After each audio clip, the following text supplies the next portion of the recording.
Esto es de salud mental y el día de hoy vamos a hablar sobre medicamentos antipsicóticos. Este es un tema que había prometido y bueno, aquí les va.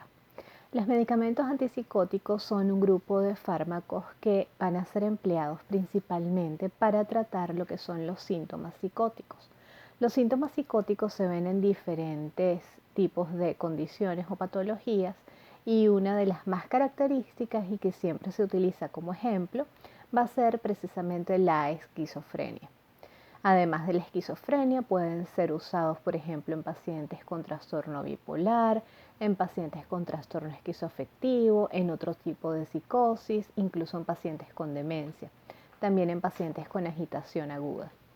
Lo más importante de este grupo de fármacos es que actúa sobre los receptores de dopamina y sobre los circuitos dopaminérgicos. Eso nos va a dar tanto los efectos deseados como los efectos, digamos, colaterales o no deseados.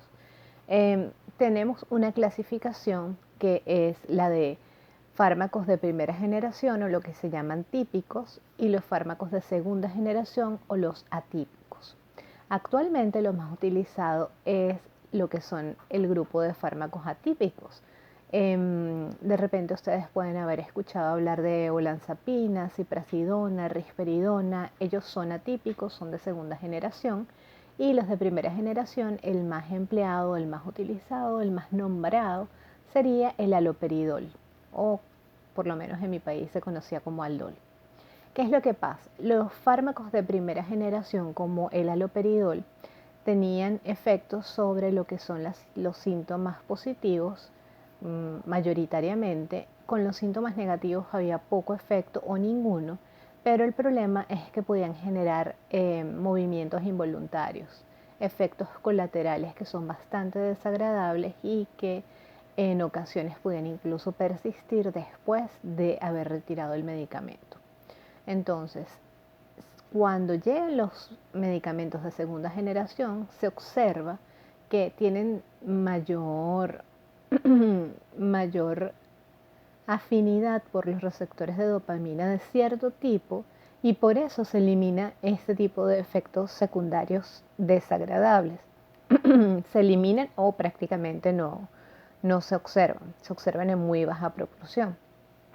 El primer medicamento históricamente hablando fue la clozapina, pero la clozapina va a ser un medicamento bastante particular y es especial porque se deja para casos en los cuales no ha habido respuesta con otro tipo de medicamentos.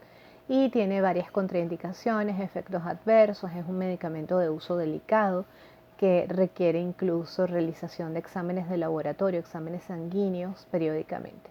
Entonces con la clozapina digamos que no es el tema de conversación de hoy, sino el resto de los de su grupo, que serían, como les dije, risperidona, ciprasidona, olanzapina, por ejemplo. Ellos mejoran los síntomas negativos y además mejoran los síntomas positivos.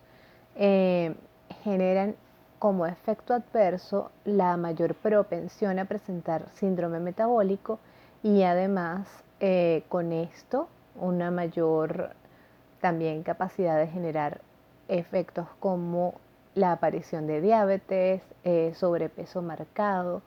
Ellos difieren un poco, a pesar de ser un grupo, no son exactamente iguales entre sí y precisamente uno tiene que conocer muy bien las características de cada paciente para decidir cuál de ellos es el mejor. Y sin embargo, muchas veces necesitamos saber cuál es la respuesta que tiene el paciente ante ese medicamento para poder o aumentar la dosis, disminuirla o incluso cambiar a otro tipo de antipsicótico. Yo creo que con esto finalizamos lo que es la información general acerca de antipsicóticos. Me gustaría saber si quieren que haga videos específicos por cada uno de ellos, por grupos, hablándole un poco más, por ejemplo, de la clozapina o las diferencias entre olanzapina y risperidona. Ya más o menos saben quiénes los utilizan, para qué se utilizan, cuáles son. Entonces, por favor, déjenme saber. Yo estoy siempre dispuesta a hacer más videos. Si les gusta el video, por favor, suscríbanse, envíenselo a alguien que esté tomando la medicación o que necesite saber más acerca de este tema. Y por favor, déjenme sus dudas y comentarios. Muchísimas gracias. Chao.